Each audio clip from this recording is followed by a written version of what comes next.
아멘. 감사합니다.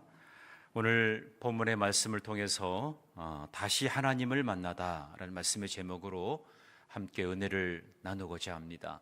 지난 주일 오후에 이어서 야곱에 관한 이야기입니다. 지난 주일에는 다시 믿음으로 일어서다 그런 말씀을 함께 나눴는데요. 계속해서 저희는 다시라고 하는 시리즈를 갖습니다. 이 다시라고 하는 이 부사가 우리에게 전해주고 있는 것은 뭡니까? 뭔가 실패가, 뭔가 고난이, 뭔가 위기가 왔을 때 주저앉지 말고 다시금 일어나자, 다시금 새 힘을 얻자, 다시금 출발하자, 이런 의미를 가지고 있습니다. 그래서 야곱의 생애를 경험하면서 우리가 우리의 삶을 돌아보는 것입니다. 그래서 우리가 어떤 환경에 처해 있든지 우리도 일어서야 될 것, 우리가 다시 믿음으로 반응해야 될 것, 다시금 오늘 하나님을 만나야 될 것, 이것을 여러분 마음속에 깊이 간직하는 오늘 이 저녁 되기를 주님의 이름으로 축복합니다. 아멘. 오늘 저녁에 날씨도 추운데 귀한 이 시간 사모하시면서 나왔잖아요. 여러분 오늘 이 시간에 꼭 하나님을 만날 수 있게 되기를 주님의 이름으로 축복합니다. 여러분 하나님 만난 경험이 있으시죠? 언제 만나셨습니까? 구원받은 사람들은 당신 언제 구원받았어요? 몇 날 며칠 받았어요? 이러잖아요. 그런데 우리는 하나님을 수시로 만나죠. 근데 특별한 만남의 시간이 아마 있었을 겁니다. 저도 하나님을 뜨겁게 만났던 그런 시간들이 있었어요. 오늘 우리가 야곱에 대해서 볼 텐데요. 야곱의 이름의 뜻이 뭐라 그랬죠? 발꿈치를 잡는 자다, 그런 뜻을 가지고 있다 그랬어요. 속이는 사람이다, 이런 뜻을 가지고 있죠. 뭔가 자기 욕심을 가득 채우기 위한 그런 인생을 살았던 사람인데요. 결국 그는 그러다가 도망치는 인생이 되고 말았습니다. 장자의 그런 축복권을 빼앗았죠. 에서의 축복권을 빼앗았죠. 팥죽 한 그릇에. 그리고 결국에는 그 집을 떠나게 되면서 외삼촌 라반의 집에서 거하다가 이제 20년이 지나면서 그가 속임수와 긴 세월에 그런 여러 가지 일을 겪으면서 이제는 그의 가족과 함께 재산을 이끌고 이제 고향으로 돌아오게 되지만 늘 그의 앞에는 여전히 해결되지 않은 지난 과거의 그런 쓰라린 아픔의 문제가 있었죠. 뭡니까? 에서라고 하는 두려움이 놓여 있었어요. 오늘 창세기 32장의 말씀은 이 야곱의 인생에 있어서 아주 결정적인 전환점을 가져다 주는 그런 특별한 사건이 기록되어져 있습니다. 살다 보면 가치관이 변하고 또 삶의 의미와 방향이 완전히 새롭게 바뀌는 그런 순간들이 있어요. 이것을 우리는 인생의 전환점이다, 터닝 포인트다, 이렇게 이야기할 때가 있습니다. 뭔가 어떤 특별한 사건을 통해서 내 심령이 완전히 뒤바뀌는, 그러니까 인생의 전환점을 가져다 주는 그런 사건이 있단 말입니다. 누구에게나 알게 모르는데 인생의 터닝 포인트가 있는데, 하나님과 상관없이 살아가다가 주님이 찾아오셔서 인격적으로 만나 주실 때가 있습니다. 사도 바울이 그랬잖아요. 그죠?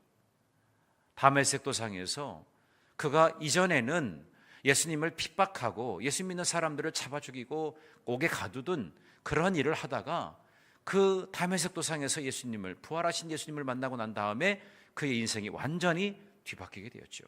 인생의 전환점, 터닝 포인트가 되었어요.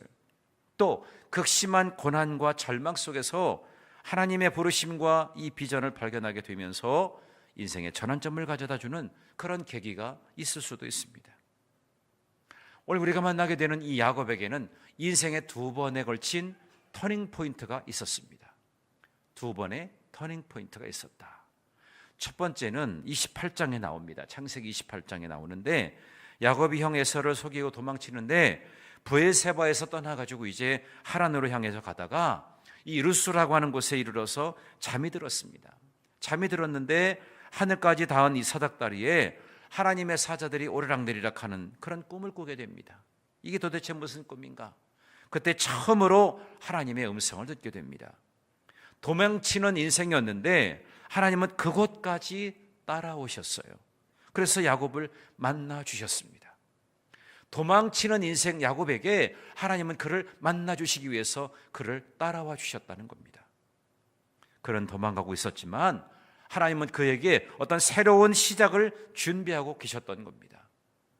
창세기 28장 15절의 말씀에 보면 그것을 알려주고 있는데 이렇게 말씀하시죠. 자, 우리 함께 읽어보도록 하겠습니다. 시작. 내가 너와 함께 있어 내가 어디로 가든지 너를 지키며 너를 이끌어 이 땅으로 돌아오게 할지라. 내가 내게 허락한 것을 다 이루기까지 너를 떠나지 아니하리라 하신지라. 아멘. 야곱은 지금 도망치고 있습니다. 마음의 불안함, 초조함, 언제 잡힐까? 또 잡아 또 나를 목숨을 해하지 않을까? 이런 두려움 속에 있는데 하나님께서 그에게 찾아와 주셔서 이렇게 말씀을 주셨어요. 여기 말씀에 보면 뭐라고 말씀합니까? 내가 너와 함께 있겠다. 하나님이 자기와 함께 하고 계시겠다는 겁니다. 내가 어디를 가든지 너를 지켜줄 거야. 네 생명을 보존해 줄 거야. 그렇게 약속하죠. 그리고 너를 이끌어서 이 땅으로 돌아오게 할 거야. 너를 다시금 아버지 집으로 고향으로 돌아오게 할 것이다. 내가 내게 허락한 것을 다 이루기까지 너를 떠나지 아니할 거다. 여러분, 이것만큼 놀라운 역사, 놀라운 그 약속이 어디 있겠습니까? 너 생명을 지켜줄 거고 내가 준비하고 계획한 모든 것 다 이루기 전까지 내가 너를 끝까지 너를 지켜줄 거야. 너와 함께하고 너를 떠나지 않을 거야. 그런 약속을 주겠다고 하는 말씀입니다. 야곱은 하나님이 이곳에서도 함께 하신다는 사실을 깨닫고 베개로 삼았던 돌을 기둥으로 세워서 그 위에 기름을 붓고 그곳을 뭐라고 부릅니까? 베델이라고 부르죠. 여러분, 베델이라고 하는 뜻이 무엇일까요? 하나님의 집이란 뜻입니다. 하나님이 계신 곳, 하나님의 임재가 임한 곳, 그것이 바로 베델입니다. 단순한 지명이 아닙니다. 하나님을 인격적으로 만나는 자리, 하나님의 임재를 체험하는 자리, 그곳이 바로 베델이었어요. 자기가 누웠던 베개로 삼았던 그 돌을 기둥으로 삼고 거기에 기름을 붓고 거기서 예배를 드리게 됩니다. 야곱은 그간 하나님의 임재를 경험해 본 적도 없었어요. 하나님을 인격적으로 만난 적도 없었습니다. 그런 그가 에서에게 도망쳐가는 자리, 실패의 자리, 또 아무도 자신을 알아줄 수 없는 그 외로움과 고독의 자리, 그 자리에서 하나님을 만나게 된 겁니다. 우리도 때로는 여러분 외로울 때가 있지 않습니까? 누군가에게 쫓기는 듯한 그런 삶을 살아갈 수도 있지 않습니까?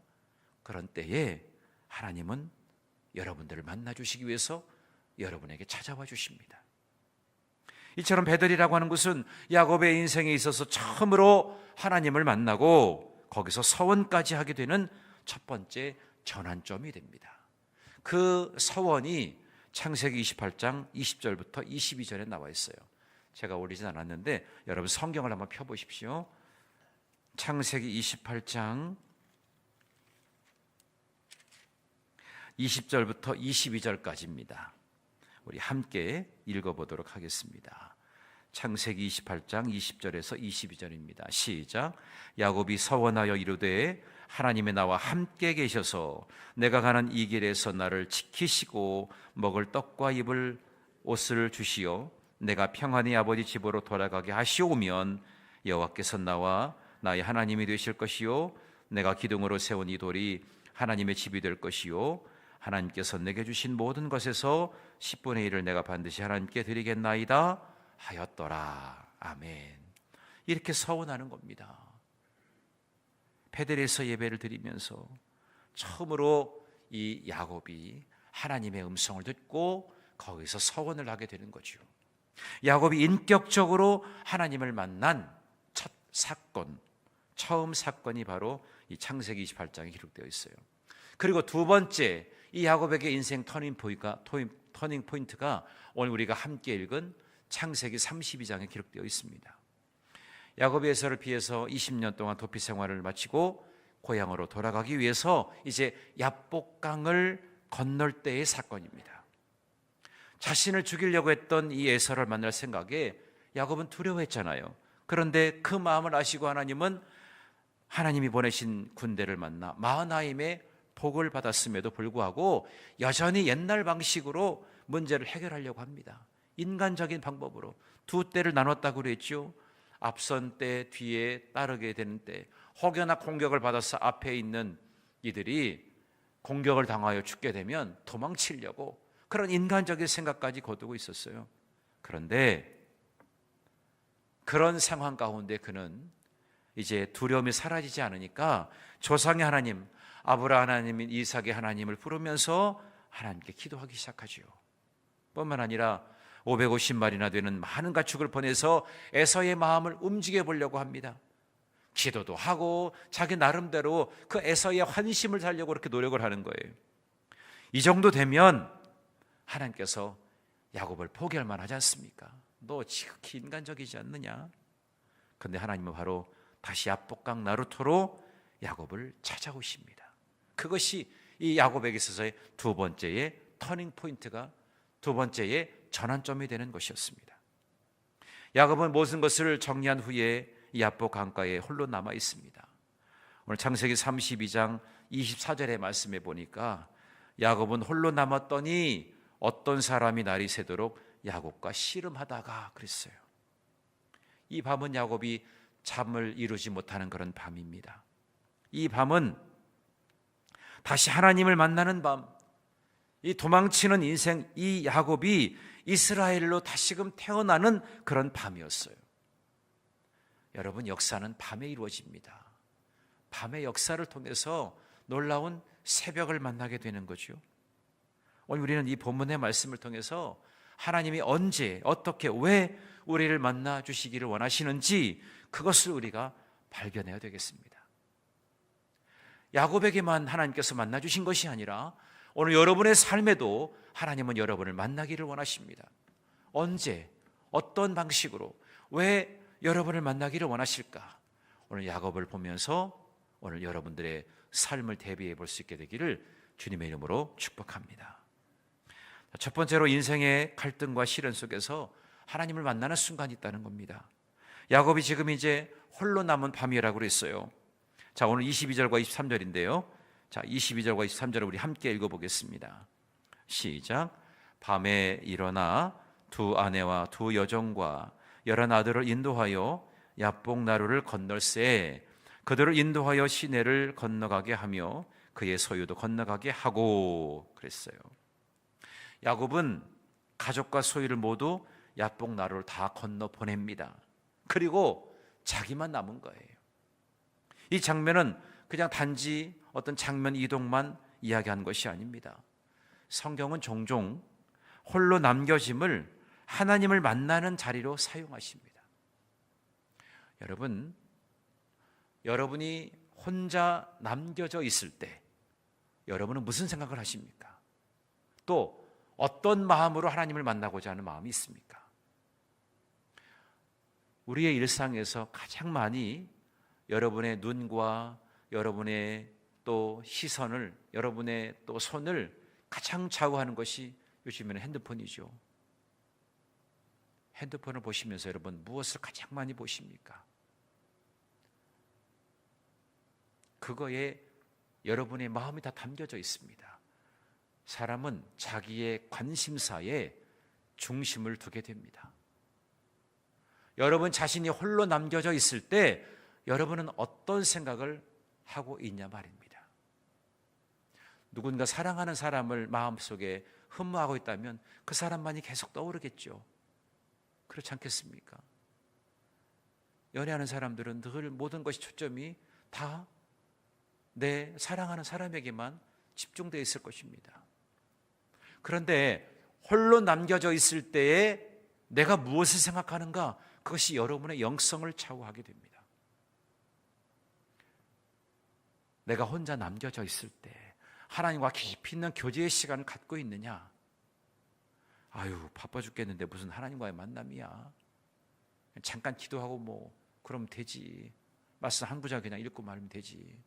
근데 여러분, 하나님과 독대에서 만나는 그 시간을 여러분 한 15분만 한번 가져보십시오. 매일매일.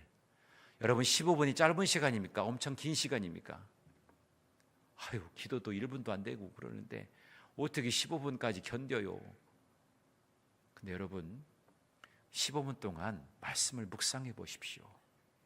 말씀 앞에 여러분을 드러내 보이십시오. 그 15분이 여러분의 인생을 달라지게 할 것입니다. 15분의 역사의 변화라고 하는 이야기가 있습니다. 매일매일 하루에 이 15분이 24시간 동안에 내 삶을 완벽하게 드릴 수는 없지만 그 가운데에 15분이라고 하는 이 시간을 하나님께 드릴 때 여러분의 영성이 조금 달라지기 시작할걸요. 여러분, 홀로 남겨져 있는 이 시간, 홀로 남겨진 이 시간은 하나님의 만남의 자리로 우리가 사용해야 할 줄로 믿습니다. 아멘. 오늘 아멘 하신 분들은 내일부터 내가 지금 잠깐 무리들 가운데에서 좀 떨어져 가지고 혼자 있을 때에 여러분 주님을 묵상해 보십시오. 아브라함도 그랬잖아요. 갈대아 우리를 떠나야 했을 때 홀로 남겨져 됐어요. 홀로 선택을 해야 되는 그런 상황도 있었습니다. 경험해 보지 않았던, 그저 말씀을 따라가야 되는 이 아브라함에게 그 홀로 남겨져 있는 시간은 하나님의 세미한 음성을 듣는 시간이었어요. 그래서 말씀에 따라서 경험해 보지 않은 곳이었지만 갈대아 우르를 떠나지 않습니까? 엘리야도 마찬가지죠. 이세벨의 그 협박 편지를 듣고 브엘세바라 쏜살같이 도망가면서 이제 로뎀나무 아래에서 모든 것이 끝났다고 느낄 때, 홀로 남겨져 있을 때, 그때 어떻게 됐습니까? 주여, 이제 넉넉하니까 내 목숨 좀 제발 좀 끊어주십시오. 내가 스스로 끊을 수는 없고 하나님 제발 내 생명을 좀 가져가십시오. 그런 처지였잖아요. 근데 하나님께서 그에게 찾아오셨잖아요. 그를 어루만져 주시고 그에게 떡과 물 한 병을 주면서 그에게 다시금 기력을 회복하게 하시지 않습니까? 그래서 다시금 일어나서 이제 다시금 사명의 자리로 나아가지 않습니까? 홀로 남겨져 있는 그 시간에 하나님의 어루만져 주심을 경험합니다. 주님도 그러셨죠. 이제 공생애를 앞에 두고 광야에서 시험을 받게 되시는데 누구 하나 주님을 대동해서 도와줄 그런 이가 없었습니다. 주님은 홀로 광야에서 시험을 받으셨어요. 오늘 야곱도 마찬가지입니다. 그런 사람들과 계산하며 살았던 인생이었잖아요. 늘 계산기를 두들기면서 나에게 무엇이 유익할까?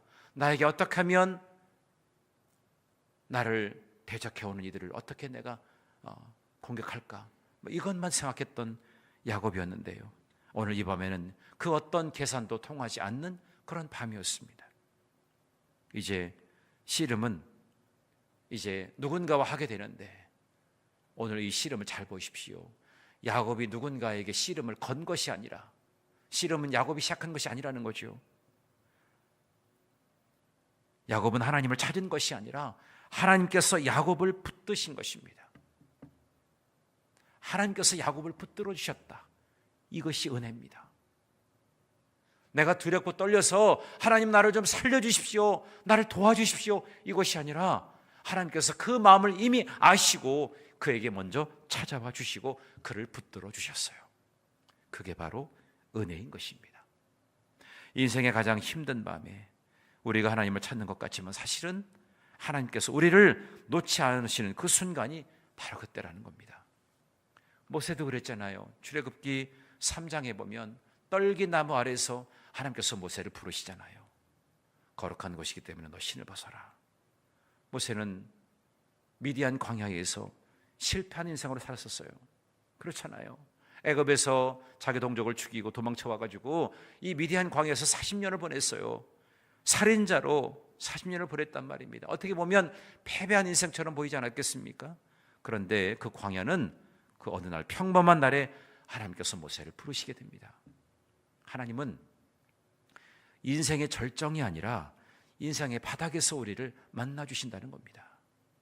내가 최고로 치닫을 때 나를 만나시는 것이 아니라 내가 바닥을 치고 있을 때 하나님은 나를 그때 만나 주신다는 것입니다. 두 번째로 하나님과의 씨름은 반드시 변화를 낳게 되는데, 오늘 여기 씨름한다는 이제 구절이 나오잖아요. 이 씨름한다고 하는 이 히브리어가 아바크라는 말입니다. 이게 어떤 말이냐면 먼지를 일으키면서 뒤엉켜서 싸우다. 여러분, 광야에서 막 엄청나게 싸우는데 먼지를 막 일으키면서 뒤엉켜가지고 막 싸우는 거예요. 여러분 UFC라고 혹시 아십니까, 여러분? 격투기. 저는 그게 격투기가 스포츠인지 뭔지 잘 모르겠어요. 저는 그냥 격투기가 스포츠라고 하기보다는 그냥 싸움박질 하는 것 같아요. 링 안에서 막 그냥 서로 치고받고. 예전에 권투는 그래도 그냥 글러브를 껴가지고 그냥 툭툭 치는데, 이거는 발도 써요, 뭐 무릎도 써요, 막 그러면서 이거는 싸움박질이지, 이건 뭐 무슨 스포츠가 아닌 것 같아요. 지금 이 야곱은 누군가와 함께 지금 이런 씨름을 하고 있는데요, 먼지를 일으키면서 막 뒤엉켜서 지금 싸우고 있는 겁니다. 이 만남은 환상이 아닙니다. 야곱의 전 존재가 흔들리는 아주 실존적인 그런 만남입니다.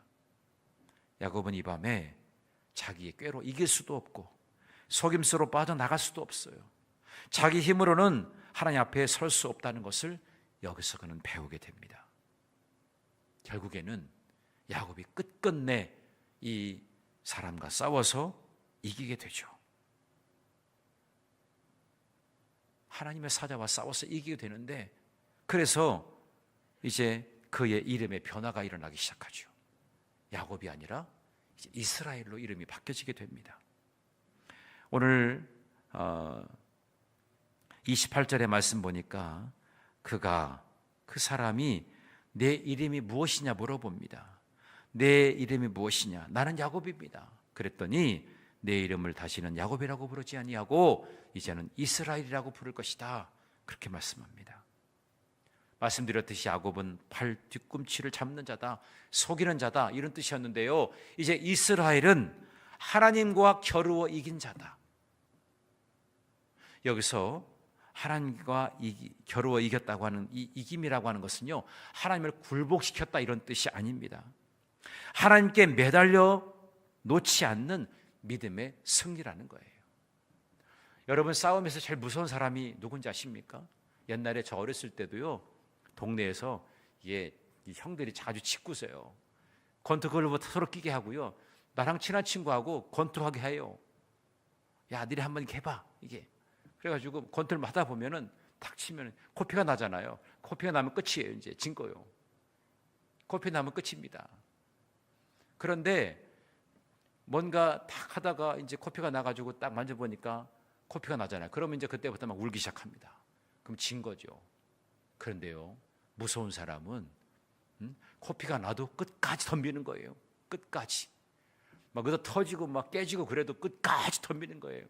제일 무서운 사람입니다. 오늘 야곱이 그랬다는 거죠. 환도뼈가 부러져도요, 끝까지 막 그냥 싸우는 거죠. 무서운 사람입니다. 그게 뭡니까? 하나님께 매달려서 놓지 않는 모습입니다. 그래서 하나님께 매달려 놓지 않는 그 믿음으로 승리한 그 승리를 바로 하나님과 겨루어서 이겼다, 이렇게 표현하는 겁니다. 그 이름이 바로 이스라엘이라는 이름이죠.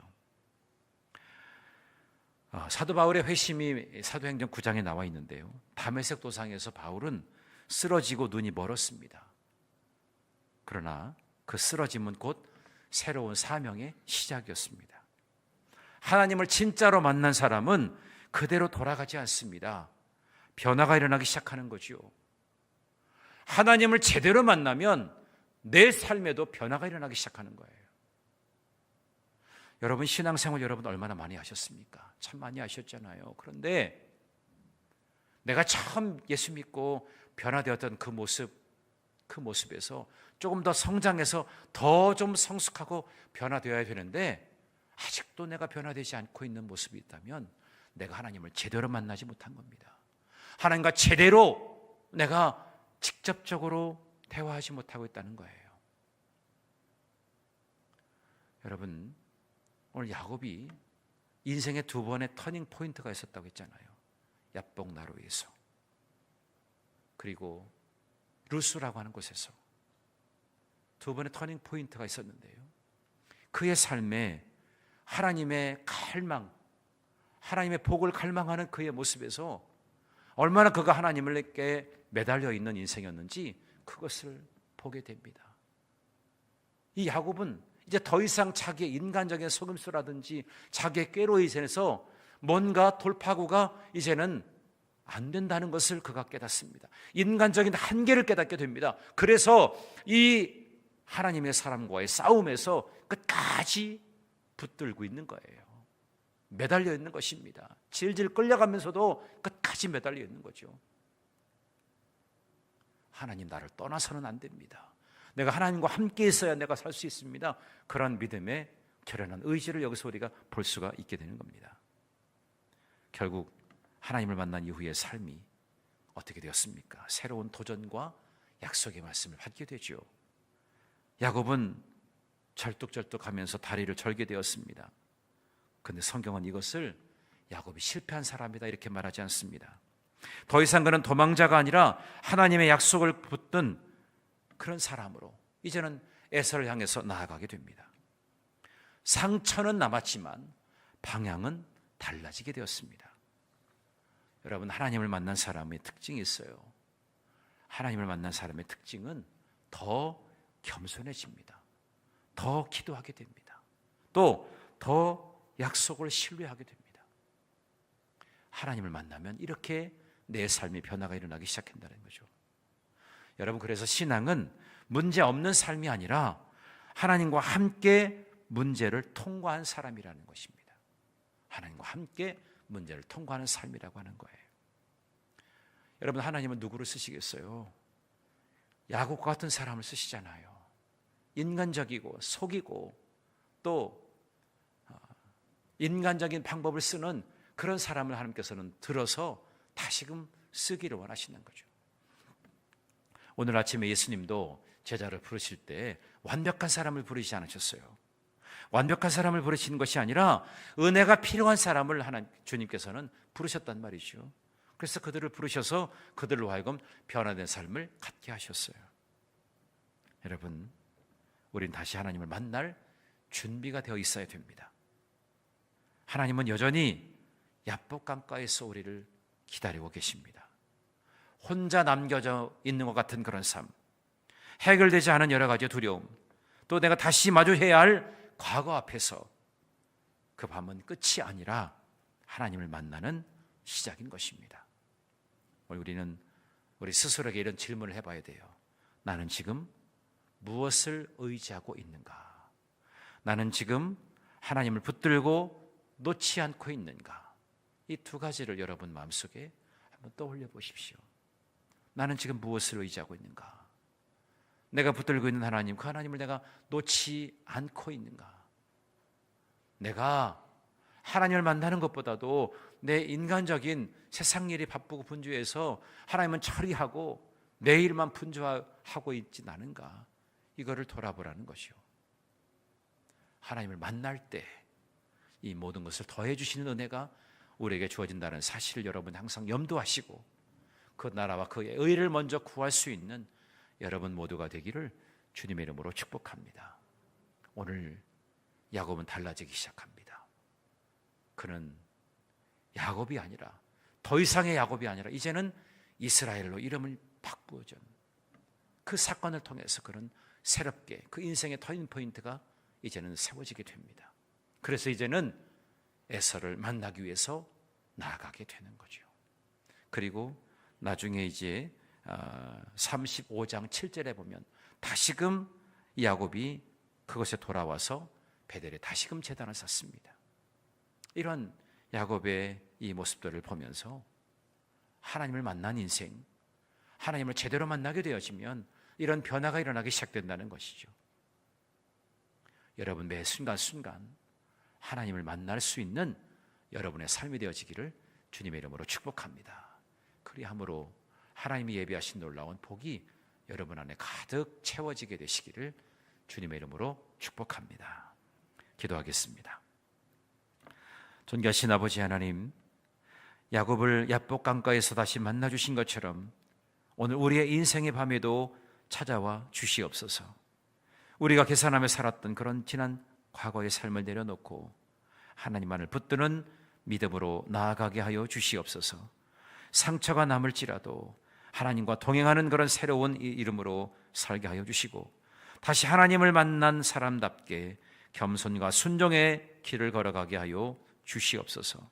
오늘 이 말씀이 지식이 아니라 삶의 전환이 되는, 인생의 터닝 포인트가 되는 우리 모두가 되게 하여 주시옵소서. 우리 모두의 인생에 다시 하나님을 만날 날로 기억되게 하여 주시기를 간절히 소망합니다. 야곱의 모습, 내 인간적인 모습 이제는 내려놓고 주님과 깊이 있는 경험을 하는 그런 삶의 자리로 나아가는 우리 에덴의 모든 가족들 될 수 있도록 하나님 도와주시옵소서. 축복하며 감사드리오며 사랑이 많으신 우리 구주 예수 그리스도의 이름으로 기도하여 싸움나이다. 아멘.